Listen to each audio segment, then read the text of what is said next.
कार्यकर्ता और अधिवक्ता दो विषय हैं और सामाजिक कार्यकर्ता के तौर पे पब्लिक से जुड़ा हुआ जो मुद्दा होता है उसको सूचना के अधिकार के तहत संबंधित पदाधिकारियों से जवाब मांगना एक सोशल वर्कर का कार्य होता है। अभी मैं इसी विषय को लेके सामाजिक कार्यकर्ता के पास में हूँ। इनसे इनका परिचय इनके जुबान से ही सुनेंगे और साथ में ये जानने की मेरी कोशिश होगी कि छोटी सी एक इकाई है जिसका चयन चुनाव शासन के माध्यम से कराया जाता है। त्रिस्तरीय पंचायत प्रतिनिधियों में सबसे छोटा पद वार्ड का होता है, वार्ड सदस्य का।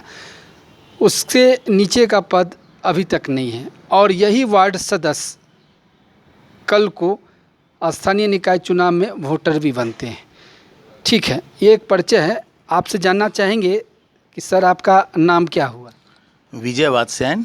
हाँ, अभी आप किसी दल वगैरह संगठन से आपका जुड़ाव सदस्यता? अभी का क्या मतलब, एक कालिक ही है, जन स्वराज का फाउंडर हूँ। पहले किसी राजनीतिक दल से जो जुड़ा हुआ आम आदमी पार्टी से, लेकिन आम आदमी पार्टी सक्रिय हुई नहीं और उससे भी थोड़ा एक कदम आगे बढ़कर राजनीति को बदलने के लिए जो स्थिति बनाई प्रशांत जी ने, और मेरी भेंट हुई और मैं उनसे प्रभावित हुआ और फाउंडर मेंबर के रूप में मैं जुड़ा। आज स्टेट के संचालन समिति में आने की स्थिति है मेरी, जैसा कि मुझे बताया है प्रशांत जी ने कि बड़ी भूमिका के लिए तैयार रहिए।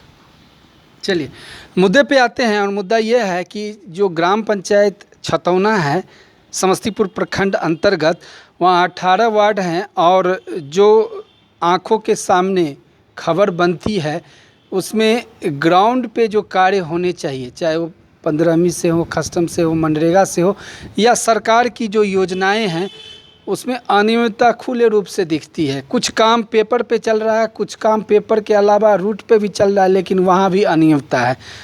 तो खैर ये तो शासन समझे, शासन का विभाग समझे, उसके अधिकारी समझे, लेकिन आपसे हमको जानना ये है कि इस व्यवस्था में जो सरकार अपनी फीडबैक लेती है, अपनी पीठ को थपथपाती है, उसमें सच्चाई कितना है और क्या राष्ट्रपिता महात्मा गांधी का जो सपना था पंचायत को विकास वाला सपना, वो दिख सकता है क्या अभी के वर्तमान परिवेश में? क्या लगता है आपको? देखिए, अब हालचाल पूछिएगा तो हालचाल की खराबी के बारे में किसी से कुछ छुपा नहीं है, लेकिन जहाँ तक बापू के परिकल्पना का सवाल है तो बापू ने जो परिकल्पना की वो बहुत अच्छी परिकल्पना है। त्रिस्तरीय पंचायत की व्यवस्था जो 84 में राजीव गांधी आए और पंचायत राज को एक लीगल जामा पहनाने की उन्होंने कोशिश की और फाइनली 97th अमेंडमेंट से एक लीगल जामा मिला, पंचायत राज मजबूत हुआ कानून की दृष्टि में। लेकिन लागू कराने वाले लोगों के चलते अब त्रिस्तरीय में आप जब जिला पंचायत यानी जिला परिषद के नाम से जिसको जानते हैं, उसको जिस ड्यूरेशन में बैठना है, एक्ट के बाहर जाकर सारी मीटिंगें होती हैं और जब मीटिंगें एक्ट के प्रावधान के अनुकूल नहीं बुलाई जाएं, सिर्फ सूचना का टेस्ट कर दिया मैंने कि पूरे 5 साल में आपने कितनी बार चिट्ठी निकाली बैठक के लिए, उन चिट्ठियों से मैंने साबित कर दिया जिला प्रशासन के सामने कि आपका सारा निकासी जो है वो गबन है। क्योंकि जब आप विधिवत बैठक बुलाते ही नहीं हैं, हाई कोर्ट सुप्रीम कोर्ट सब बोलता है, बैठक का होना और बात है, बैठक का बुलाना ही जब इलीगल है तो बैठक के होने का क्या सवाल होता है। तो ये इस स्तर पर हम लोग गिर गए हैं। पंचायत समिति में आइए, जीरो, कुछ भी बचा हुआ नहीं है। ग्राम पंचायत में मुखिया से साइन लेना, बीडीओ का काम खत्म। 18 वार्ड मेंबर हमारे ग्राम पंचायत छतौना में है जो मेरा गृह पंचायत है। 18 वार्ड मेंबर की स्थिति मतलब कोई वैल्यू ही नहीं है, क्योंकि एक भी बैठक हुई ही नहीं, आज तक नहीं हुई। 2001 से लेकर आज तक, 2001 से 6 तक में जो मुखिया थे उनकी बर्खास्तगी का कारण बना। विधिवत मैंने बर्खास्तगी के लिए प्रयास किया, मुख्यमंत्री से मुझे मिलना पड़ा। जब वो बोले कि अब 1 महीना बचा है, अंतिम समय में आए हैं, तो मैंने उनको कहा कि अंतिम आदमी के पास आए हैं। तब उन्होंने, उस समय दीदेन चंचल कुमार ही थे, उनको बोले कि अब 24 घंटा में इनका आवेदन डिस्पोजल कराइए। मुखिया को बर्खास्त किया गया। लेकिन मुझे अब उसका अफसोस है कि मैंने बेकार उस आदमी को दंडित कराया, क्योंकि लगातार पूरे बिहार का एक भी मुखिया, एक भी प्रमुख और एक भी जिला परिषद अध्यक्ष एक्ट के आलोक में बैठक बुलाता ही नहीं है। 2001 से अब तक का सब लोग बर्खास्त होने लायक है। वहाँ की इस स्थिति में अगर कोई काम विकास का मैं टेकअप करता हूँ डायरेक्ट, उसमें मुझे व्यक्तिगत अनुभव चलिए होता है। आपसे हम सवाल ये करेंगे कि ग्राउंड पे जो काम होता है पंचायत में विकास संबंधित, उसमें मनरेगा के काम के साथ साथ पंचायत जो विभाग है, पंचायती राज विभाग, ग्रामीण विकास, ग्रामीण कार्य, इस काम का समायोजन होता है और कहीं ना कहीं जनता से जुड़ा हुआ जन सरोकार की योजनाएं सरकार तैयार करती है। उस तैयारी के साथ उस पंचायत में, सभी पंचायतों में कराने की बात कही जाती है। लेकिन होता क्या है कि ज़मीन पे काम कम, पेपर पे काम ज़्यादा, फॉल्स काम ज़्यादा होता है और पैसा का जो चेनिंग है, जो नेटवर्क है, जो बंडर वांट है, वो इस कदर हावी है कि इसी के आड़ में सभी के बीच में लालचपन आता है। तो ऐसा में रूट पे काम तो शायद नीतीश कुमार को भी नहीं दिखता होगा। सियासत वो भी करते हैं, राजनीति वो भी बड़े लेवल पे करते हैं, वो भी सूबे के मुखिया हैं। उन्होंने बहुत सारे नियमों का बदलाव किया, सख्तीकरण किया, लेकिन कहा जाता है कान को इधर से पकड़िए या पलट के पकड़िए, भ्रष्टाचार भ्रष्टाचार ही है। तो उस आलोक में हम सीधा सवाल आपसे करेंगे कि छतौना ग्राम पंचायत में 2.5 साल के कार्यकाल में या इससे 5 साल के कार्यकाल में अगर सही रूप से जांच हो जाए तो 5 से 10 करोड़ गबन दिख जाएगा। इस विषय को आप कितना सीरियसली लेते हैं? एक छोटा सा एग्जाम्पल है, एक छोटा सा पंचायत से ही लेके चलते हैं। तो इस तरह का हालात पूरे बिहार में होगा और कहीं ना कहीं लूट खसोट का अड्डा पंचायती व्यवस्था बन चुका है और इसके जो पोषक है संबंधित पदाधिकारी, बीडीओ या फिर पंचायती राज पदाधिकारी होते हैं या मनरेगा के प्रोग्राम अफसर होते हैं। क्या कहना है इस विषय? देखिए, जहाँ तक रुपए की मात्रा का सवाल है कि इस 5 साल में 5 करोड़ की 10 करोड़, तो रुपए की मात्रा तो डॉक्यूमेंट का सवाल है, उस पर नहीं जाना चाहिए।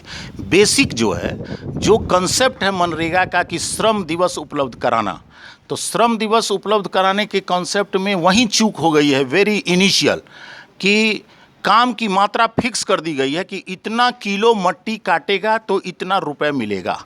तो यानी ठेकेदारी का कॉन्सेप्ट जर्मिनेशन में ही है।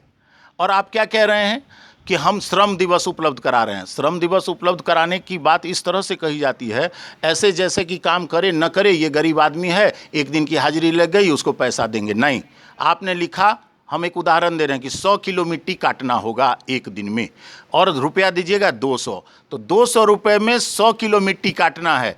अगर गामा पहलवान भी उतर जाए तो जो मिट्टी की मात्रा है एक दिन में नहीं काटा जा सकता है, यानी 3-4 फॉल्स लेबर लाना ही पड़ता है। तो एब इनिशियो ही सिखा दिया गया कि आप चोरी करो, और तब यंत्र का लाना नहीं लाना, क्योंकि जब एक व्यक्ति मिट्टी उतना काट ही नहीं सकता तो फिर फॉल्स लेबर यानी 500 लेबर दिखाया गया कागज़ में, लगा 100 लेबर, 500 लेबर का पैसा मिला, उस 100 फर्जी लेबर के नाम पर, वो भी जिसका नाम कागज़ में रहता है वो फर्जी रहता है, स्पॉट पर नहीं, मेरे जैसे लोगों का नाम रहता है।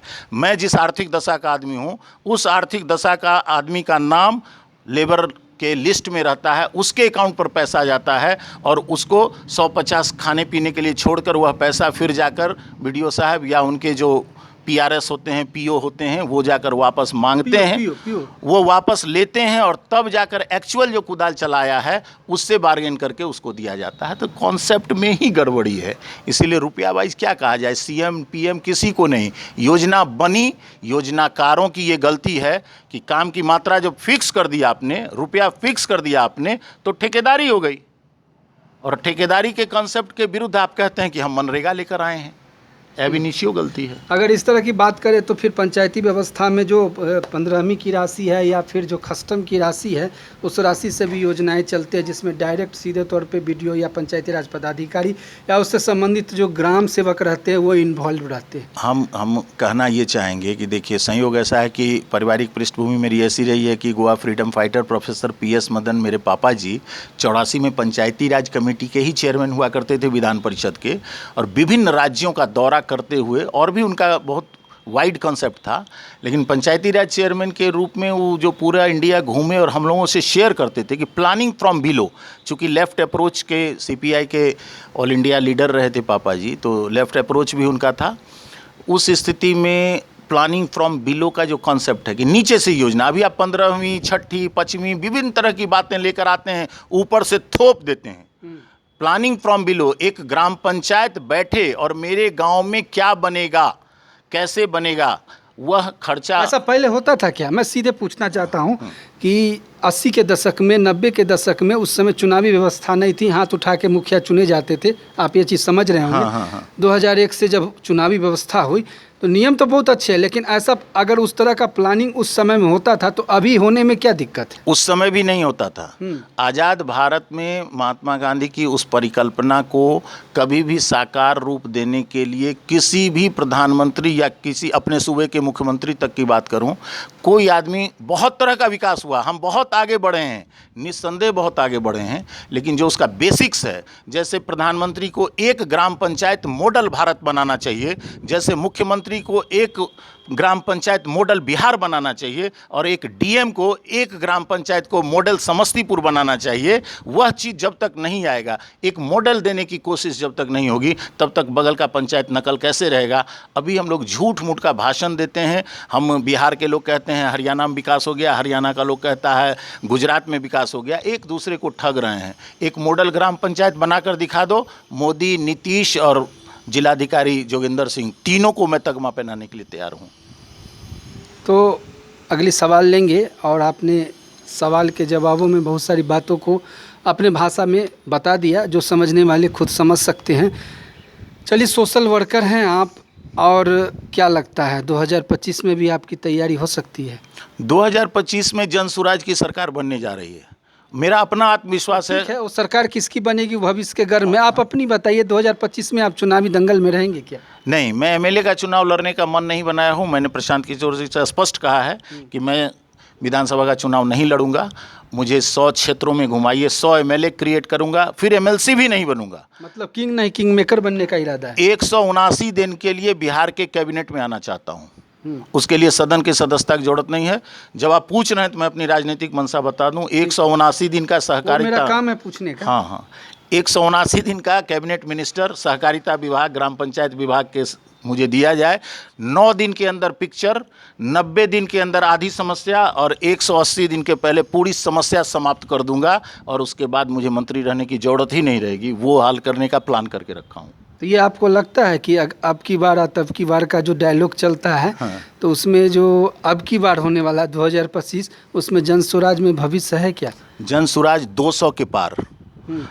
आप लिख लीजिए, बहुत ही हिस्टोरिकल इंटरव्यू हो जाएगा ये। आप ही बता रहे हैं? हाँ, 200 पार, ये दावे के साथ बता रहे हैं? अगर नहीं होगा तो राजनीति छोड़ दूंगा। नहीं, ठीक है, नहीं, दावा है तो उस लेवल का दावा है, हमारी तैयारी वो है। ऐसी बात तो प्रशांत किशोर जी भी नहीं किए हैं। प्रशांत किशोर जी कैसे कहेंगे? प्रशांत किशोर जी गुरु हैं। गुरु पूर्णिमा के दिन पूरे बिहार में जिला पे मीटिंग हुई है, और हमने यही भाषण में कहा है समस्तीपुर जिला के मीटिंग में कि प्रशांत किशोर तो गुरु हैं, ऐसा गुरु हैं कि अपने गुरुत्व बल से सबको खींच रहे हैं, और सबको ही खींचा चला आ रहा है। आप देखिएगा, अभी तो जलजला आने वाला है।